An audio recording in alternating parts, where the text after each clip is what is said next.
Kamusta naman po paglalakad nyo, Tay? Ha? Kamusta paglalakad nyo? Hindi naman na mabigat. Doon tayo sa kitchen, Tay. Papwesto, oo. Gusto nyo ba dito na lang tayo? Manonood kayo habang nagte-therapy? Diabetic kayo tayo, no? Ako. Diabetic 1, 2. Pero hindi na siya namamanas. Konti na lang may mga... Ito yung pain na sinaction sa kanya dito.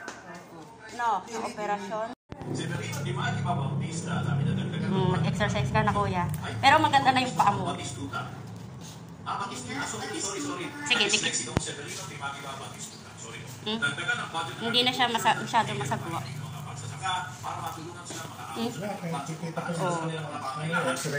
Tayong dalawa. Oh, hello. Oh, say hi to guys. Hello. Oh. Nag-vlog po si Tatay. Ano pangalan tatay? Jerry. From America? New York. New York. Okay po. Ismail Tay. Wapo ka na, Tay. Testing pa. Oh. Parang bagsak ako.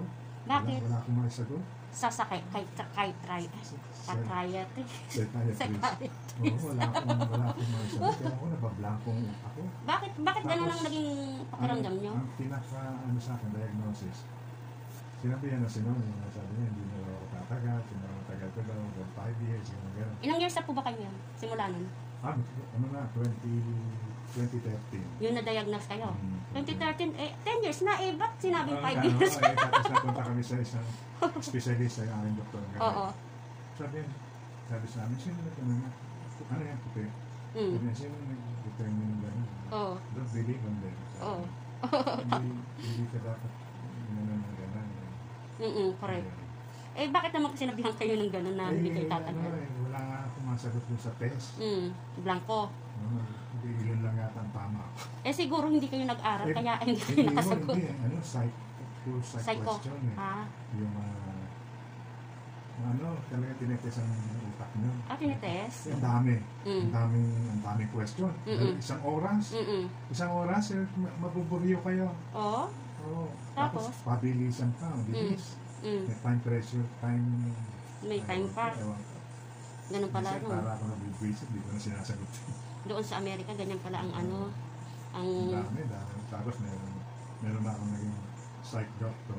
Huwag nga sabihin kasi pag nasa psych kayo, sabihin luto-luto ang ganun. Ang dami ganyan sa US, mga depressed, mga ganyan. Talaga? Hindi naman sasabihin na sira ulo.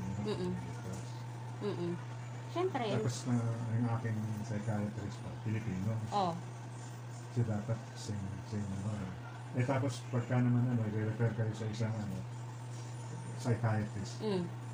Puti naman, English naman. Napakahirap. Nagdudugo yung Nosebleed. Minsan hindi kayo makaintindihan. Minsan malalalim yung mga slang. Masyadong slang.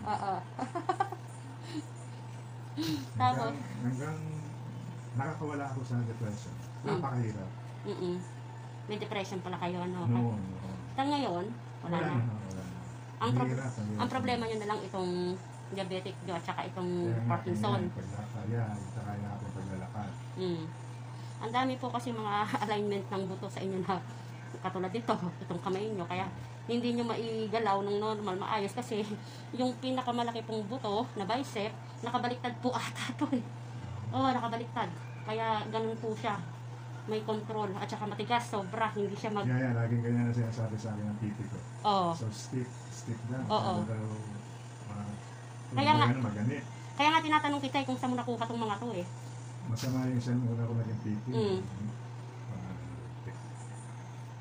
Grabe. Bago lang daw yan, yung sabi sa akin ng Pilipina yung aking PT ngayon. Babae. Sabi na, mali yung ginagawa. Bakit nga hindi mo sinabihan ako? Pilipino ko pa. Tapos? Talagang pinipwersa na yung kamay ko. Hindi mo pwedeng pwersahin kasi itong kamay natin, mayroon tong tamang rotation, tamang ikot. Hindi na nga makaikot sa rotator dito sa ating shoulder. Hindi na siya makapag, kahit dito, ito, magaan na, Okay na, kanina, ganun, parang aawayin mo Ito na lang problema natin, itong sa joint mo sa shoulder. Kasi para siyang pasok. Ang nararamdaman ko sa paa ko yan, para bumibigat. Pag lagi nakahan. Oo. Tapos makikita ko naman mag- Oo. Yun ang gusto ko mawala. Kasi ganito po, ang problema po ng katawan nyo, sa sobrang laki ng katawan nyo, ang tubig nyo, hindi nyo kayang ilabas lahat. Kaya kayo namamanas, bumababa sa paa. Tapos, yung diabetes nyo, isa rin yan. Kasi syempre, ang diabetes po, ang organ po ang inaatake niyan. Kaya kailangan, ingat po kayo sa mga kinakain nyo. Kasi, minsan mali din. maaaring diyan kayo nag-cause ng manas sa mga kinain nyo. Patulad ng bibili ng mga karo, ano ba ito? Ay, yung mga matatamis po, wag. Yeah. Okay pa yung mga salt na hindi siya maalat.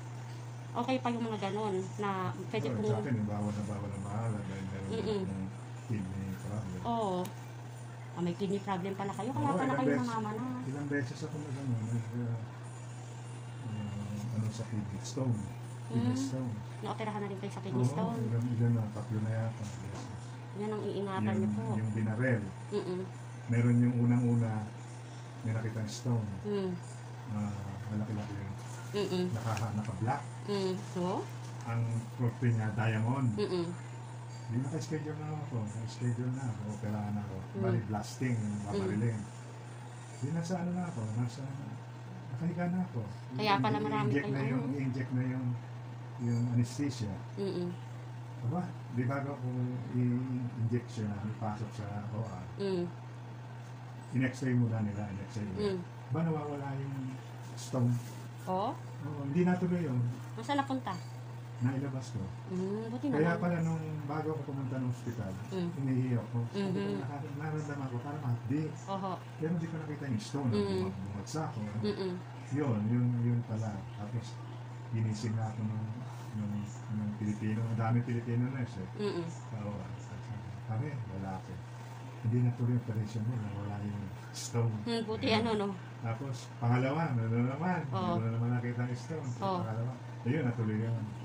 Lasting, tapos meron pa uli, sumunod doon, yung pinahiga ako sa bed, na parang malamig. Yun din ang maano doon sa stone, gumuro. Yun ang huli. Kasi mahilig ako sa maalat na kaya patis, bagoong. Hindi ako pwede kumain ng walang patis. Kaya yan sinasabi, pagka hindi ka maingat ng kabataan mo, may resulta sa pagtanda. Kung pwede nga lang ibalik ang di ba, no? Papatis. Kakain ng mga maalat. Alam niyo naman, masarap ang bagoong. Oo, totoo. Totoo yan. Ang Pilipino, walang pagkain. Anong kinakain? Asin. Asin sa kanin. Toyo. Diba? Toyo, may ulam. Makikita mo ito pero walang sakit. Walang sakit-sakit. Bakit gano'n? Kasi talagang ng Diyos. Hirap. Kasi kung hindi mo pakita ng sakit, kawawa ka naman. Wala ka ng panggamot. Wala ka ng mga nakakain. Wala ng ulam. Toyo. Diba? Nakaikot ka na, Tay? Nakaikot ka? Hanggang basta pinakit yung pakasuktan ba yun naman? Hindi kaya niya na akong umikot. Ganyan. Hindi na siya may ganda na, Tay. Ganda ng lakad. Ganyan na palaging lakad mo. Sige, ikot ka, Tay. Ganda man. Maganda na yung lakad ni Tatay. Di ba? At saka ang ganda na nga ng paa mo. Straight na. Hindi na backing. Hindi ka na nakaganon. Maganda, ganyan lang ang lakad mo, Tay, para gumanda po yung ng balakang. Oo nga. Dati, ang liliit ng step mo eh. Dati pa ganon. Hindi ka naman napapagod pag naganyan lakad. Pero, pag ganito na yung dati kung lalakad ko, mga dire-diretso na lakad, mga 30 minutes, para nag-iiba na yung bangko, para napapagod. Yun ang lalakad. Ngayon po, pag naglalakad kayo, yung kahapon, yung lakwatsa nyo. Maganda! Ay, sus! Nang una, hindi siya makapasok sa later. Ang bilis-bilis niya. Masakay na ako, tsaka nakakababa. Ang taas ng van, Nakakaakyat ka. Sakit baba. Very good. Sabi nga naman kasama ko, baba. Si kuya, ano mo bilis? Oo. Maganda na nga ho yung paa mo, kuya. Hindi na siya namamaga at saka hindi na siya malaki. Exercise lang po at saka continuous therapy. Para yung itim niya, maging... magbabago pa po yan. Magbabago yan. Magbabalat yan. Ito ang panic ni kuya nung bago ko lang siyang i-therapy. Hanggang sa mga sunod na picture ay nagbabago na ang kanyang path. Kumaganda. Nakapag-steam therapy rin si kuya. Kaya ang saya-saya niya dahil gumaan ang kanyang katawan at nag-improve din siya bago umuwi ng Amerika.